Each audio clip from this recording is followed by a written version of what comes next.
అందరికీ నమస్కారం. కలియుగ అవతారమూర్తి అయిన శ్రీ మహావిష్ణువుకి ఎంతో ఇష్టమైన ఈ మాఘమాసమున మాఘపురాణం 2వ అధ్యాయం గురించి ఇప్పుడు మనం తెలుసుకుందాం. ఒకనాడు దిలీపుడను మహారాజు అనేక యజ్ఞ యాగాది క్రతువులలో నడిచిన గొప్ప పుణ్యాత్ముడు. అతడు తన రాజ్యమందలి ప్రజలను తండ్రి వలె అన్ని విధాలుగా కాపాడుచుండెను. ఒకనాడు భూపాలునకు వేట నిమిత్తం అడవికి పోవాలి అనేది కోరిక కలిగెను. మనసున కలిగిన కోరికను ఎట్టి వారాలకైనను నెరవేర్చుకొనుట సహజమే కదా. ఆ విధంగానే దిలీప మహారాజు వేటకు పోవడానికి నిశ్చయించి వేటకు కావలసిన సమస్త వస్తువులను సిద్ధం చేసి వేట దుస్తులు ధరించి సైన్య సమేతుడై వెళ్ళెను. దిలీపుడు వేటకు వెళ్ళిన అడవి క్రూర మృగాలతో నిండియున్నది. ఆ క్రూర జంతువులు సమీపమందున గ్రామములపై పడి పశువులను మనుష్యులను చంపి నానా బీభత్సములు చేస్తున్నది. దిలీపుడు అడవిలో మాటు వేసి మృగములను చంపుచుండెను. తన పరివారము కూడా మృగములను మట్టు పెట్టుచుండిరి. ఇలా కొన్ని రోజుల వరకు అడవి యందు ఉండి అనేక క్రూర జంతువులను చంపినారు. ఒకానొక మృగంపై బాణం వేసెను. ఆ బాణాన్ని తప్పించుకొని ఆ మృగం పారిపోయెను. దిలీపుడు పట్టు విడవక దాని వెంట పరిగెత్తెను. ముందు మృగము, వెనక దిలీపుడు, అతని వెనక పరివారం పరిగెత్తుచుండగా ఆ మృగము ఒక కీక అరణ్యమున ప్రవేశించెను. అప్పటికి దిలీపుడు అలసిపోయినందున దాహంచే నాలుక ఎండిపోయినది.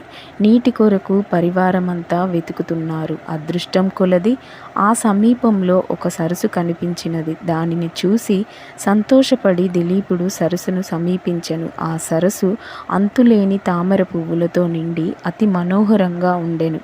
దిలీపుడు అతని పరివారము తృప్తి తీరా నీరు తాగిరి. గట్టుపైన ఉన్న వటవృక్షం కింద అలసట తీర్చుకొనుచుండగా దిలీపుడు వేటలో చెల్లా చెదురుగా తరిమివేసిన పులులు, సింహాలు, అడవి పందులు మొదలగు జంతువులు కూడా ఆ సరస్సు వద్దకే వచ్చి చేరినవి. దిలీపుడు అతని పరివారము వాటిని చూసి గురిపెట్టి బాణములను వేసి చంపారు. దిలీపుడు సంతోషించి వాటి చర్మాలను ఒలిచి తన నగరమునకు బయలుదేరి వెళ్ళిపోవుచుండెను. అప్పుడు ఇంటి ముఖం పెట్టి వెళ్ళుచున్న సమయమున మార్గమందు ఒక సద్బ్రాహ్మణుడు ఎదురయ్యెను. ఆ బ్రాహ్మణుడు బ్రహ్మ తేజస్సు కలిగి ప్రకాశించుచుండెను. ఆ విప్రుణ్ణి చూడగానే దిలీపుడు ఆగి నమస్కరించి చేతులు జోడించి నిలబడి ఉండెను. ఆ బ్రాహ్మణుడు క్షణమాగి ఆ రాజును గాంచి అతని ముఖ వర్చస్సు చూడగా, గుణవంతుని వలె ఉన్నావు, ఇతనికి ఏదైనా ఉపకారం చేయుట మంచిది అని మనసులో తలచి, ఓ మహారాజా, శుభకరమైన ఈ మాఘమాసంలో సరస్సు దగ్గరలో ఉన్నను అందులో స్నానం చేయకుండా ఇంటికి పోవుచున్నావేమి? మాఘమాస మహత్యం నీకు తెలియదా అని ప్రశ్నించెను.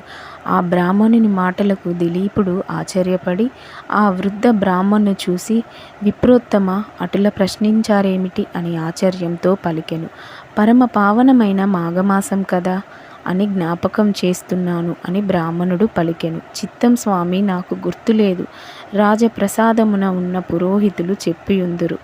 నేను మృగయ వినోదినై వచ్చి అడవిలో కొద్ది దినములుండుట వలన నాకు ఆ విషయం గుర్తుకు లేదు. కావున మాఘమాస మహత్యము నాకు చెప్పవలసిందిగా ప్రార్థించుచున్నానని దిలీపుడు వేడుకున్నాడు. ఆ బ్రాహ్మణుడు దిలీపుణ్ణి దీవించి, రాజా, సూర్యవంశపు గురువైన వశిష్ఠుల వారు అప్పుడప్పుడు మీ కాడకు వచ్చుచుండను కదా, అతని వలన మాఘమాస మహత్యమును గురించి తెలుసుకొనుము.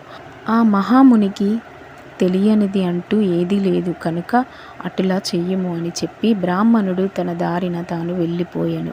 దిలీపుడు తన పరివారంతో నగరం చేరుకున్నాడు. పదే పదే బ్రాహ్మణుని మాటలు జ్ఞాప్తికి తెచ్చుకొని ఎటులను ఆ రాత్రి గడిపెను. మరునాడు ప్రాతకాలమున లేచి కాలకృత్యములు తీర్చుకొని మంచి ఉడుపులు, సకల ఆభరణములు ధరించి మంత్రి సామంతులతో వశిష్ఠుల వారి దర్శనమునకై వారి ఆశ్రమునకు వెళ్ళెను. ఆ సమయంలో వశిష్ఠుల వారు తపమాచరించుకొనుచున్నారు. శిష్యులకు వేద పఠనం గావించుచున్నారు.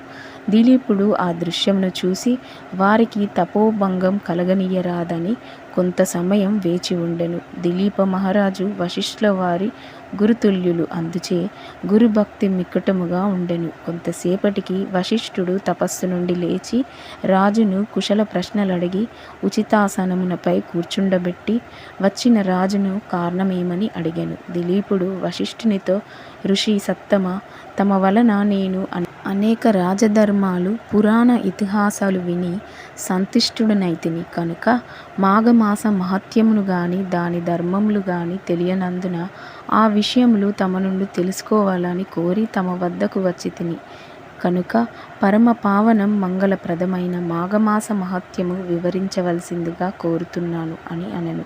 అవును మహారాజా, నీ కోరిక సమంజసమైనదే. మాఘమాసం యొక్క మహత్యము ప్రతి ఒక్కరూ తెలుసుకొని తరించవలసిందని ఎంతైనా కలదు. మాఘమాసం యొక్క మహత్యమును వర్ణింప నాకు కూడా శక్యము కాదు. ఇతర దినములో చేయు క్రతువులన్నీ గాని యాగములు గాని ఇవ్వనంత ఫలం కేవలం మాఘమాసంలో చేయు నది స్నానముల వలన గొప్ప ఫలం కలుగును.